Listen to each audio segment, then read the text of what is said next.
All right, well, good morning. Hope you're doing well this morning. My name is Mike. I'm one of the leaders here at C3KW. Glad to be in the room with you today, especially if this is your first time with us. We're pumped that you're here. And even more so if this is your first time in church in a while, maybe your first time in church ever. We are especially pumped to have you here and excited that you're in the room. If you're seeking, searching, skeptical about faith and God and the whole thing, welcome to a place where you can explore that. Doubt if you got a doubt, but we want to invite you in to just experience the fullness of Jesus. And so that's what we're about here today. And we're going to continue in a series that we started last week called 7, which is all about the 7 letters to the 7 churches that are found in the book, the last book of the Bible known as Revelation, that Jesus, he speaks to these churches. And it's amazing because 2,000 years later, the stuff that he deals with is eerily relevant for the church of today. And even if you're here today and you're not a Christian yet, the themes, the ideas around philosophy of life, around suffering, around truth, around how do we know stuff, around tolerance, all the things that we're going to talk about over the next few weeks is something that you think about, deal with, is going to interact with your life in some way. So I'm excited for you to come along on this journey. But today we're going to come to church number 2. So if you have a Bible, if you want to open up the book of Revelation, chapter 2, we're going to be starting in verse 8. If you don't have a Bible, that's all right. If you pull out your phone, open it up on Google, got a Bible app, it will be on the screen behind me in just a minute. And this is the second church that Jesus talks to, and it's going to be an interesting day today. Can I just set this up straight away? It probably is not going to be what we expected here in church coming in, but it's going to be good for us. But it might be a hard word to hear. And so I want to put expectations right. And so come along for the journey. I believe it's going to be good for us. But starting in verse 8, this is what Jesus says. He says this, "And to the angel of the church in Smyrna write, the words of the first and the last, who died and came to life. I know your tribulation and your poverty, but you are rich. And the slander of those who say they are Jews and are not, but are of a synagogue of Satan. Do not fear what you're about to suffer. Behold, the devil is about to throw some of you into prison that you might be tested or proved. And for 10 days you will have tribulation. Be faithful unto death, and I will give you the crown of life. He who has an ear, let him hear what the Spirit says to the churches. The one who conquers will not be hurt by the second death." Let's pray again. Father, we thank you for your word. I do pray you'll speak to us over the next few minutes in this. I pray that, Holy Spirit, you'll use the gifts that you've given me for the glory of your name and the good of this church. And you use them any way that you want to today. Speak to us what we need to hear. Jesus, we do submit our hearts to you. God, I pray that anything that's in my heart right now, anything that's in my mind that's not from you for today, I pray you would silence in me, that we will only receive what you have released to our church. We thank you for these things, God. Open us up to hear what you need to hear. I pray all these things in your name. Amen. Amen. Have you ever got the wind knocked out of you before? Ever experienced this moment, right? Maybe you fall down weird. You got a brother like sucker punches you, right? And all the air escapes your chest and it kind of caves in. You fall over, can't breathe. You're freaking out. Ever have this happen before? One time, I was playing basketball, because I told you guys I did that in high school, and we're in this tournament, and here's the thing, I'm a tall, slow, white guy, right? So I know my role. I'm not dunking on anyone. I'm not the leading scorer. I'll shoot a 3-ball, go back, and take a charge, right? That's kind of what I did. If you don't know what a charge is because you don't play basketball, well, number one, you should be educated. Number two is this. It's where the defensive player is sort of owning a space, and the offensive player comes and hits me, and it's his fault because I was here first. Basically, that's what it was. And that was my job. I was the captain because I was the defensive guy who would yell at everyone to go to places. I'd stand there and get hit all the time. Right, one time I'm in this tournament, and I'm there. This guy's driving down, and this is a little sneaky play. It's technically legal, but it's not very nice. He came up, and if you ever play basketball, you know if you do a layup, you kind of jump in the air. But he came up and put his knee all the way up, right? So his knee smacked me right in the chest. So I'm there. I take it. I fall down, right? And I can't breathe. Everything is going just red. I'm writhing on the ground. I'm immobilized. You have to understand, my wife says, I trend in the kind of hypochondriac direction, right? So I'm like freaking out. I'm about to die. My last day on earth is on the stupid gym floor, right? In this bright orange basketball jersey, and I'm 17. So I haven't had my honeymoon yet because that's every Christian teenage boy's concern, right? That they're going to die before the honeymoon or Jesus comes back, right? I don't know if you ever worried about that, right? Because there's going to be that one guy, right? He's going to get married. He's got all planned out. He's out taking photos with his bride, and the sky opens up. Jesus comes back, and he's weeping, right, and rejoicing all the same day. He doesn't know how to feel right now. That's how I felt, right? I'm dying there. It's there. Pressure's on my chest. My chest is tight. And that feeling that we can maybe all relate to physically, how many of you know that can happen in the soul, right? The crushing weight of life can come and sort of take it out of us. And even more so than that, it actually can happen to a community, to a church. The church can be crushed a little bit. And here we read a church that is actually being crushed under the weight of what we call persecution. It's being tormented. It's in suffering. It's in pain. It's this church that Jesus speaks a word of encouragement, in fact, but probably not one that our modern ears want to hear. And I want to be honest today, in all that we deal with, this hopefully will mess up some of your theology and some of your philosophy on life in the best way possible, right? It will not fit with how we normally view God and things like that. But it is to this church Jesus speaks, and he gives this encouraging word that is real, it's raw, but he speaks it. And the reason why it's hard to speak it today is because we are a church that finds ourselves in quite a vibrant and flourishing country and community. This church is in deep, utter pain. Communal pain, individual pain, real pain. So Jesus, he says to the angel in the church in Smyrna, right? And so Smyrna is a city about an hour north of a drive from what we dealt with last week in Ephesus. And it's a city that was known for its riches and its beauty. It was a beautiful city. In fact, it boasted at being the first city in all of Asia. It was boasted to be the most beautiful place. It was known for its affluence, its abundance. In fact, it was one of those cities, we don't really have maybe one that's quite the same today, but it was one where no one should have been poor. That's how much wealth it had. No one was needing to be poor in that place. And so it was just super affluent, beautiful. It boasted in all of its glory. Not only was it rich and powerful, it was a center of what we would call cultic Caesar worship, right? Because back in the Roman Empire, you would worship the Caesars as these divine beings, and in Smyrna specifically, it was a hub of this. And I'm not talking like, celebrity, we're talking like actual cult worship, burning incense, praying to Caesars. They actually had a temple to the goddess Roma, or the god known as Rome. They worshiped literally the city of Rome. Anyone who was in power, they would bid to build their temple, and they won about 7 times. So they had 7 temples to 7 different Caesars, not including the temple to all the other gods that existed in the area, but it was all about the political power. And so they worshiped and they bowed down essentially to the altar known as the state. State ideas, state power, state ideology. That's where they worshiped, got their meaning in life. And to this city, right, Jesus speaks because there's a small little church, right, trying to be faithful, trying to be on mission, invite people to know Jesus, be faithful in all these things, but they refuse to bow down to Caesar, right? Because we know as Christians that we don't believe that anyone but Jesus is ultimately the Lord of the universe. Not Caesar's Lord, Jesus is. That's kind of how we go. And they find themselves in this place hoping to be faithful, only finding hardship, persecution, and poverty. That's where they find themselves. This is the church to which Jesus speaks today. And to this church, it's interesting, he says that I am the first and the last.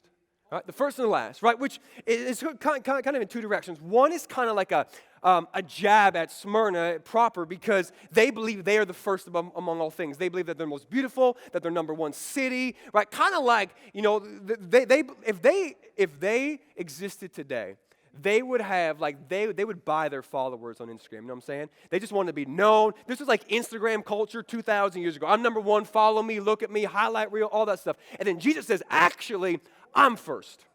I'm the guy.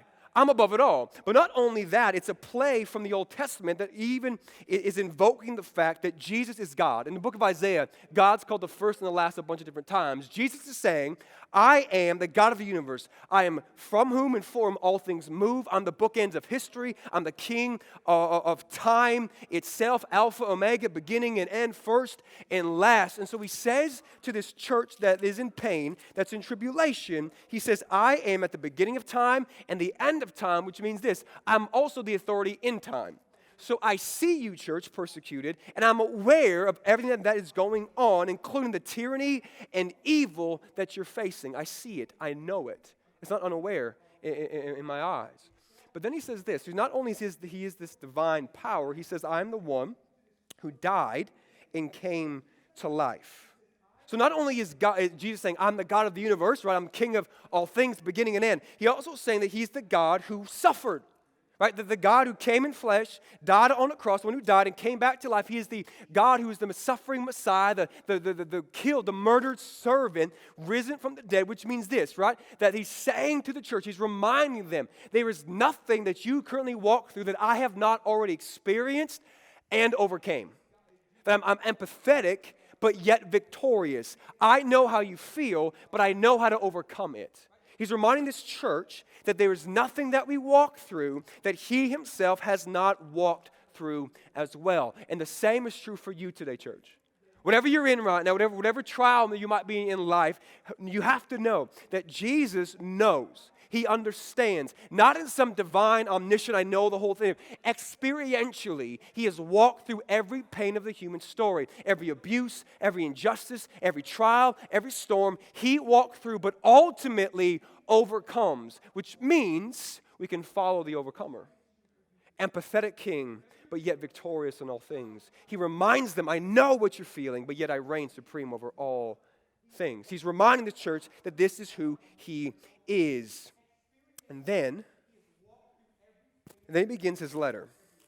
The God who is divine amongst all things, the God who died and risen from the dead, this Jesus speaks to this church, and he says to this church, he says not a message of correction, not a message of here's how you screwed something up, like the other churches are going to get, a message of encouragement and endurance, but hear me today, not something that our nice little North American comfort-seeking, pleasure-loving life could ever handle. Because here's what he says, I know your tribulation, your poverty, the slander, the imprisonment, the suffering, and maybe even the death. That's what he says. I see it. I see it. He says, I know how hard it is to be faithful, to be a Christian in the city that's literally trying to stamp you out for not worshiping their gods. I know, period. But I thought following Jesus makes my life easy, comfortable, and safe. Isn't that what we're told? And here we have a letter to a church persecuted. And Jesus begins and he says nothing about making it better. He says, I know your tribulation. Now, here, tribulation means the crushing weight. That's why I began with that analogy, that crushing weight on somebody. It's the idea that they have been crushed and ultimately pressed, rejected, abused. Even commentators believe that they would have been ransacked and thieved. They were cast out from their friend group. Society would kind of abandon the church. And we talked about that last week a little bit if you were here, how hard it was to be a church or to be a Christian in Ephesus through their patient endurance. So he doesn't just stop at how hard it is. He goes on to say, and I know, get this, your poverty. Your poverty. I know you're poor. See, in a city where no one was supposed to be poor, there was one group. The Christians. In this city, it actually cost you money, livelihood, wealth, financial future to be faithful to Jesus. You would have lost jobs, you would have lost clients, you would have lost partners because the guilds that controlled business were all Caesar-worshiping guilds. If you did not toe the line, you were kicked out. It literally costs them food on the table to love Jesus. Just a little FYI for you. Sometimes being faithful unto Jesus means that it costs you not just in time, but literally in money. That because you follow Jesus, it actually might cost you a job, a promotion, that you can't get on that project because the ends or the values don't match up with the kingdom. It might cost you an inheritance, a will. It might cost you so much that you lose in this life that you'll only ever gain back in the coming kingdom when Jesus says you'll get 30, 60, maybe even 100 times back. But the reality is you may lose some stuff because you love Jesus. Because He is the treasure. See, because then this is the funny thing. Jesus says, hey, I know you're poor. I know you're hungry. I know you're impoverished. It's not only that you're rejected, but your bodies literally are hungering for food. I know that. But then He says this little thing, right? But you are rich. But you are rich. I know you're poor, actually, but really more than that, you're rich. Meaning what? That this church had found the place of true riches, right? This eternal wealth of knowing my life has been secured in the grace, love, and family of God. That ultimately is the rich life for us. That to be rich towards God is to be better than rich in stuff. Now, you might say, Mike, that sounds wonderful, but that's not going to buy me bread, right? Like, you can't go to the store today and be, hey, man, Jesus loves me. Can I have some bread, right? It's not going to work. They'll be like, great, probably loves me too, but give me money, right? That's how this business thing happens, right? And so he's not saying that it's not difficult. What he's saying is that there is a greater valuable thing, a greater wealth in the human heart. Because at the end of the day, right, the only real indiminishable resource we have is not time, it's not money, it's not stuff. All that can be taken, stolen, rusted, lost through bad decisions and even evil and injustice. My life before God is the only thing you cannot take. Because even if you take my breath, I get to be with Him. If you let me live, I get to be with Him. But the resource that we have access to a richness that life itself cannot provide. That's what he's saying. You have found real riches. You found the real thing, the real valuable thing that even if you can't afford food today, you have something greater. And here's the thing. I say that sensitively, knowing, right, that there are many different economic situations in this room. Right? And I want to say this very, very, very sensitively even for myself. I say that as someone who in our city is relatively not so rich, but chose to follow the call of God. I know it's hard, but sometimes the calling is better and is worth the cost. Because we have something greater. And to suffer with Jesus is ultimately going to be better for my soul because it's ultimate worth for me from now into forever. You can take my money, but you will not take this joy. And I'm found in a Father who, remember we've talked about, knows what I need before I ask, cares about me more than the sparrow, who whenever I come to Him, I pray the daily bread prayer, and I know He's going to provide all that I need for myself. I can live a life of faith that says, hey, I might not be able to afford all that I want, but I have all that I need. It says, but you are rich. But you're rich. And then he goes on to say, well, I know that you've been crushed. You've been abandoned by people. You've been rejected by society. You've been left out for jobs. You're hungry. You're poor. You're impoverished. And then he says, and you're slandered.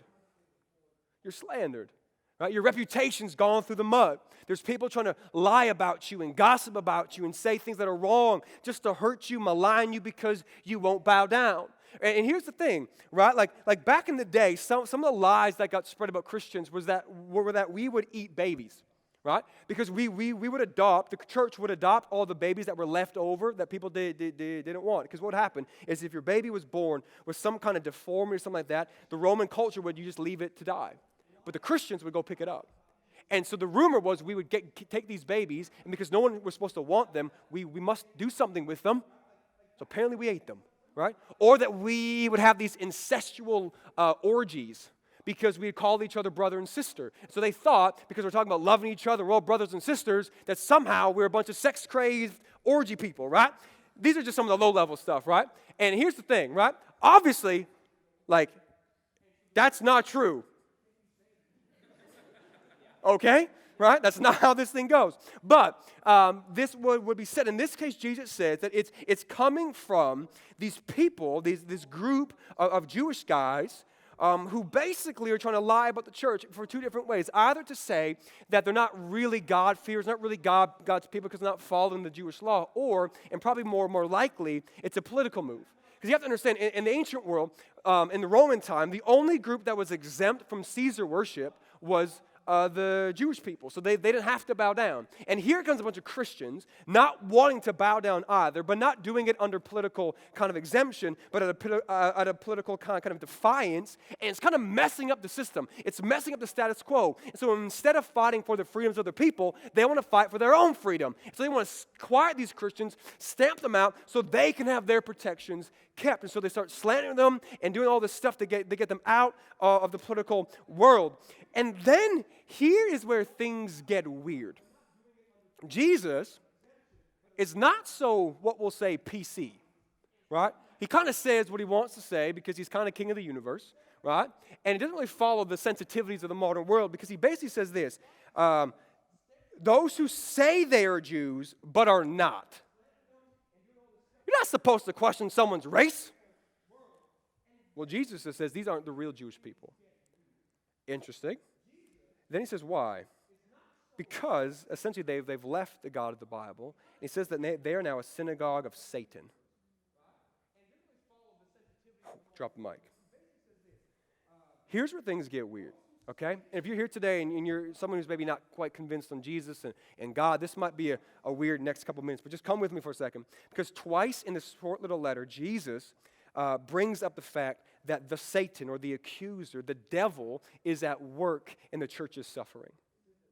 That there's an enemy of God who's warring against the people of God and the work of God, trying to stop it, and uses even human instruments through sin and manipulation and pride to do the work of the enemy. There is a visible affliction, but also an invisible spiritual war going on. And it's interesting because the word that Jesus uses here for tribulation is not just like a generic word for life that is hard. It's not just like this generic word for just the ailments of life, the sickness of life, someone who happens to be a Leafs fan right now, you know what I'm saying, losing to an emergency goaltender, making bad trades. Like, this is not what that's talking about. I know that's hard and you need prayer. We'll deliver you later. But this is literally a word used specifically for when the kingdom of darkness fights against the kingdom of light.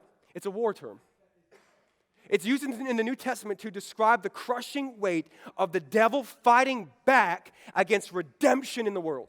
That when Jesus would step onto the scene and there would be a retaliation, this is that word that gets used. It's a spiritual warfare dynamic. That there is something going on behind it all that is making this stuff happen. There is a real enemy, Satan, right? A real army, these things that the Bible calls unclean spirits or demons that hate you, hate God, hate the church, hate what's going on, hate redemption, hate all that is good in Him. And it's trying to stomp it out and stop it. And often, we see through even history, using human pride and sin and deception to do its very work. We see these demons show up in all the Gospels of Jesus, where He would go and He would begin healing and setting people free. These demons would sort of come up and speak, but He would cast them with just a word. We see it even in the narrative of, by the way, the cross, where Rome itself and the devil come together to make this ultimate enemy of God who gets defeated by Jesus, the King Jesus on the cross. It's all coming in this place of not just political, statewide warfare, but ultimately spiritual warfare that come together to make Jesus ultimately the crown king of the universe. This is the thing that we see. And I know today, if you're here and in our little secular kind of immanent frame, this sounds crazy, right? Like we often believe today in the world that at the end of the day, nothing is outside of me. This is what's called the immanent frame of my life. That I believe that nothing can influence me. Other than my personhood, there's no spiritual world. There's no forces out there, right? And materialism is kind of the scientific view of the day, right? There's nothing beyond the atom, the stuff. And here's the thing. As Christians, right, we reject that philosophy. Right? That the world is not just the material. Obviously, we believe in God, so He is spirit, so we already believe in that, and there's spiritual beings we see from Genesis to Revelation in all of creation. We just join with most of human history in believing that the world is more complex than just the stuff. And what this does for you and I as Christians, by the way, is it allows us to understand evil much more deeply. Because for us, evil, injustice, is not just a concept that we make up, that's somehow subjective and relative. It's not just this kind of thing that happens because of bad parenting, but there's real personal evil. That evil is an honest and actual thing that sometimes is personified in people and in beings, persons, I should say. One being the enemy.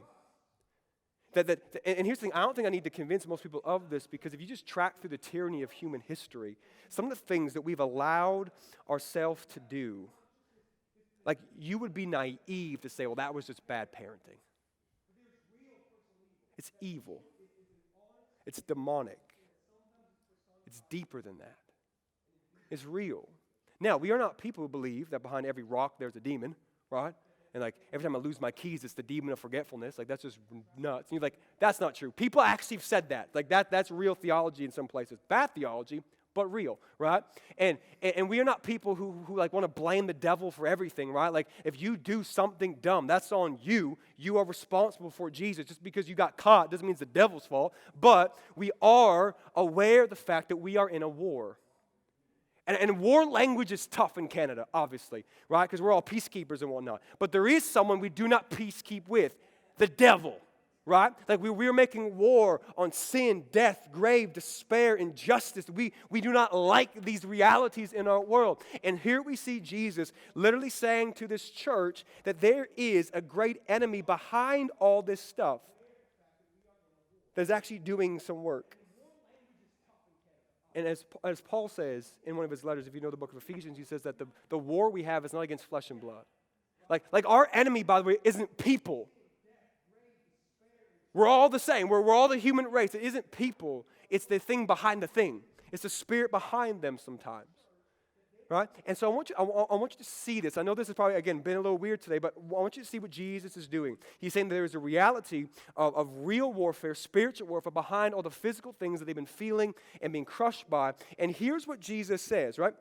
He says to this church that's in tribulation, that's in poverty, slander, that's being crushed, that there literally is spiritual warfare in their city trying to stomp them out and literally murder them. He says this, do not fear.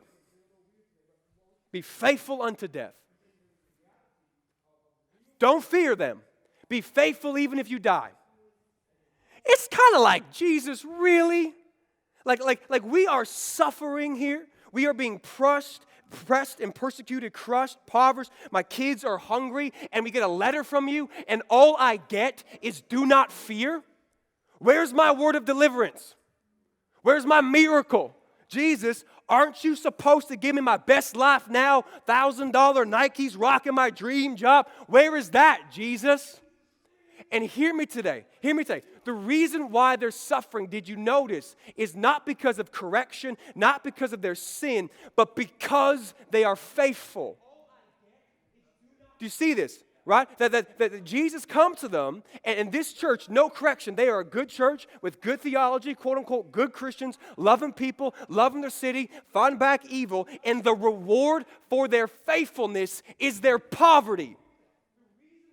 Let's sell that book, right? Like Jesus does not promise the health and wealth crap that we put out there today. He does not promise to alleviate their pain. What does he do? He promises to be in the middle of it.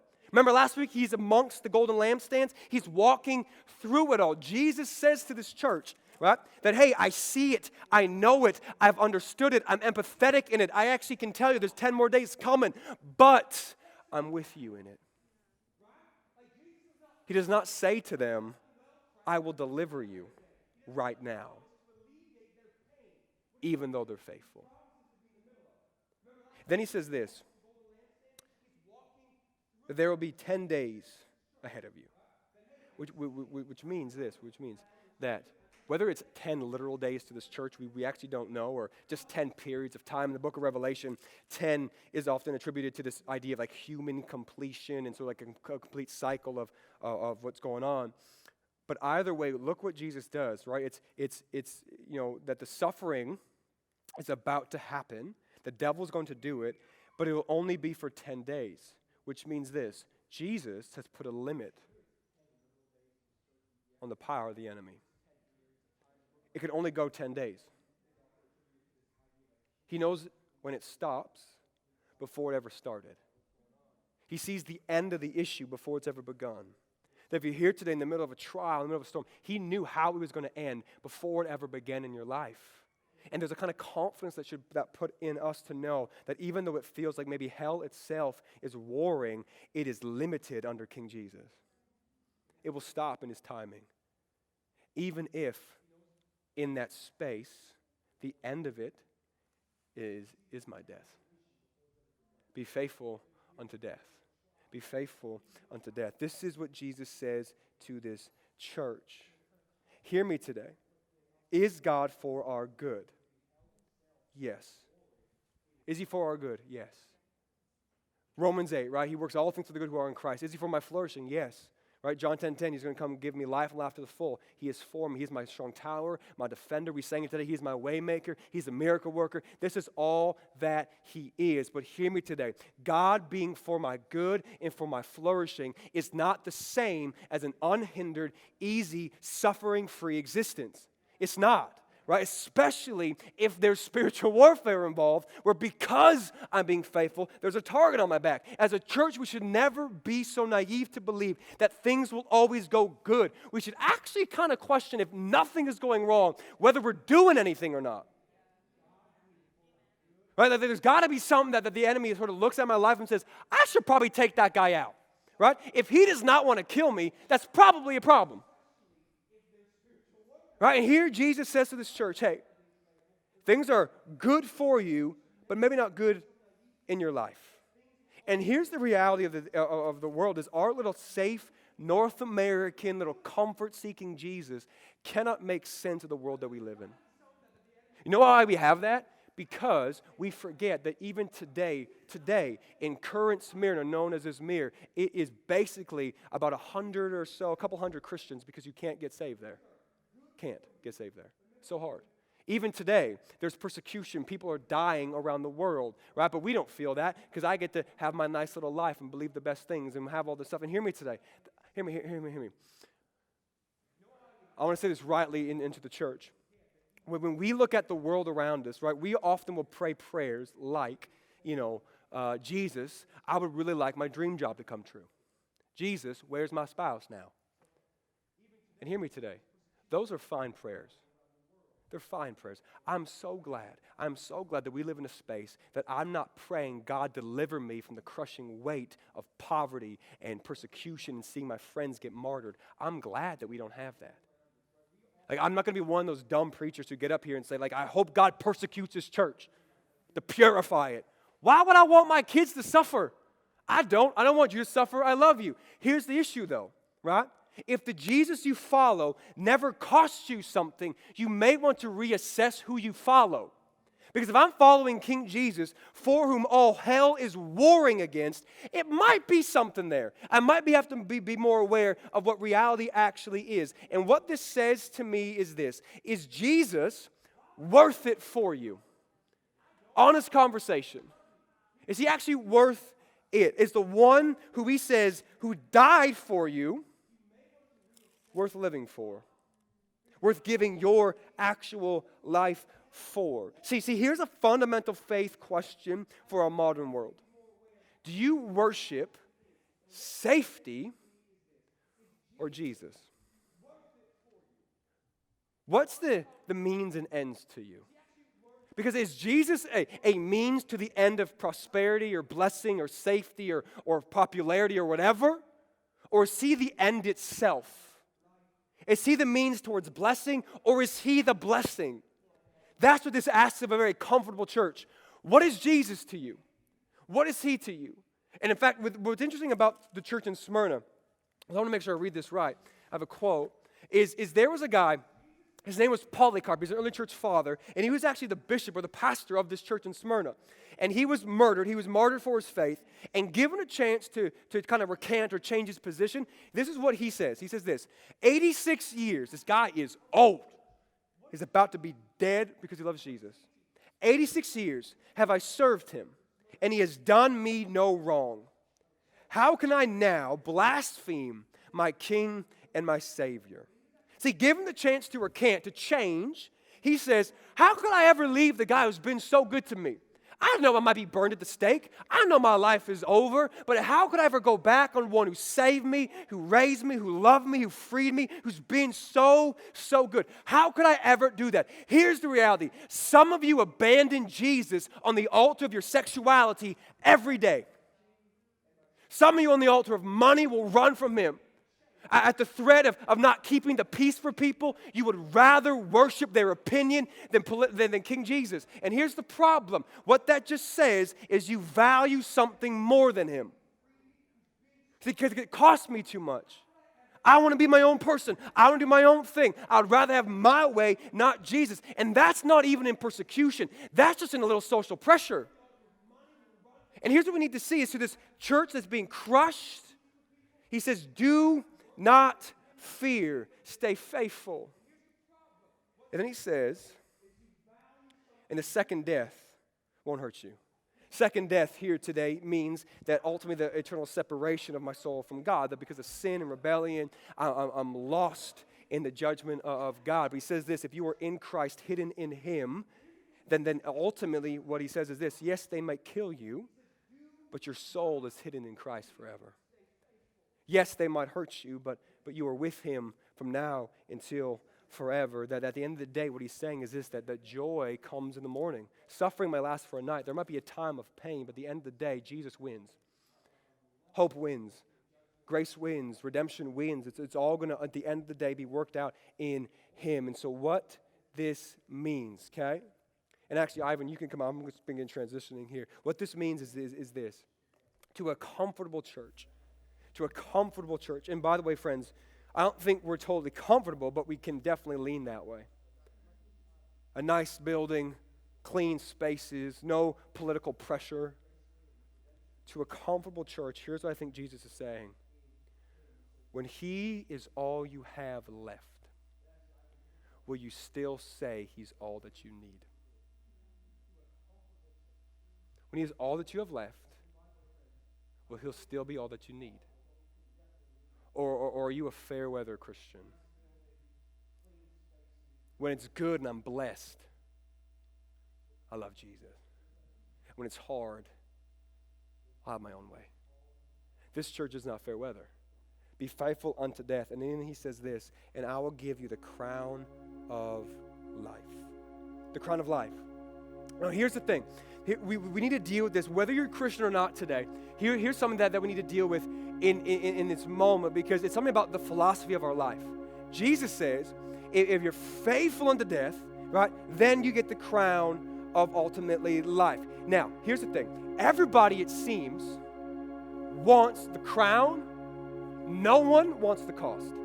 We all want resurrection hope, but no one wants the cross that it takes to get there, right? We live in a time, in a culture that will say, you can just have your dreams and good vibes only, and just don't worry about the haters, just do you and be you. We're told that we're all champions, we all deserve a little thrones and crowns and likes and whatever. We are so obsessed with victory, but we forget victory actually assumes a battle is won. No one wants to pay that. We all just want our crowns on our little head, right? Here's the problem. That's delusional. That's not how life works. Christian or not, that's just not how life works. If you believe that you're deserving this little crown of triumph at the end of your life, listen to me, all you'll do is be disappointed over and over, because life is a little harder than that, and crowns get value by the cross you went through, right? We have to understand, especially if you're a Christian, especially if you are a Christian, right? The whole story we follow, the God that we worship, is the narrative story of him becoming nothing, humbling himself, dying on a cross, then rising up. His little story is self-denial, death before unjust people, and then resurrection hope. The story we follow says you will not have resurrection without a cross. And we'll walk around believing that we can get victory without ever having to pay a cost for it. Church, if there is no cost, there won't be a crown. The resurrection comes after the cross, and we have to understand that sometimes it is the fight that makes that crown worth it. He says to the one who overcomes, the one who is faithful, the crown of life is given. Here's the thing, and this is going to be, I just want to say this very, I've been practicing how I want to say it, but I think I just need to put it out there. Hear me today. If you're here and you are chasing after a comfortable, costless, safe life, don't follow Jesus. Guys, be real. Go be a Buddhist or a Wiccan or something like that. Following the King, which all hell is warring against, right, is going to cost you. But here's the thing, right? The greatest message that human beings ever hear, the message of God's amazing love and grace in spite of my incredible sin, the gospel, though free, paradoxically is costly. It demands of me so much, but it's so beautiful in the redemption and the hope that it brings that we say, hey, it is ultimately worth it. It's valuable for us. And to this church, to this church that is locked and crushed and pained and death, Jesus says, do not fear. Do not fear. The King is among you. Do not fear. It's worth it. It's worth it. Endure it. Be faithful. Don't quit now. Don't quit now, church. Don't quit. It's not going well? Don't quit. Be faithful. See, some of you need to ultimately get this, right? Is that this life that we face right now, if you are in Jesus, okay? If you're in Jesus, all the pain of this life, the tribulation of this life, all of that, this is as close to hell as you'll ever know. And for those outside of Christ, this pain, this life is as close to heaven as they'll ever experience, which is why we have the Great Commission and the mission of God. See, some of you need to get that point, right? That you got to figure out what life is worth living for. Something that is actually worth giving your, not just waking up, but giving breath in life itself for. Something that's deeper, friends, than your Call of Duty score, you know what I'm saying? Or your Instagram likes, or your bank account, or your watch hours on Pornhub, whatever is more than this, because we will give our life to lesser things and waste my breath when Jesus has called us to be on a mission, to bring heaven to earth, to make war. I'm not going to let the devil make war on me. I will go and make war on sin, hell, grave, injustice, trafficking in the city, that I pray every enemy of God knows my name, wants to take me out. So there's something that's going on in the city. But friends, men, wake up to mission. That's what He's called us to. The war is real. People's life matters. And I pray that we will not fear. I pray we will not fear, because the King is among us. Amen.